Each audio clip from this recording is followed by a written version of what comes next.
James has a question for us about sensors for breathing regarding sleep studies. And there's a wealth of material out there on the internet that you can look at. In fact, we'll probably do another blog on this particular topic with more detail and hopefully some photos and images and maybe other video to show you some of the material. Right now, I just want to concentrate on a couple of key points.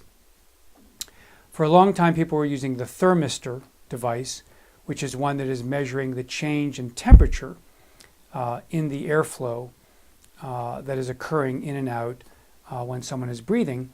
And this is thought to be a very gross dimension of measuring a breathing event. As such, the individual was often able to have their sleep apnea detected, but they were not able to detect hypopneas or the upper airway resistance events. And so then the nasal pressure transducer cannula came along, and this is now the preferred device because it actually measures the airflow itself.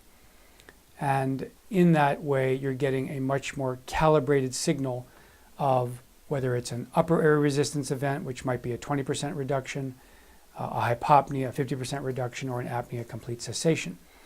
The other big issue is whether or not thermistors or oral sensors are needed. And the answer to that question, according to some, is that mouth breathing issues are important to not confuse with apneas. And while I agree technically with that thought, it's also apparent to us, and I believe many other sleep medicine physicians, that when you mouth breathe, you are already engaging in an obstruction.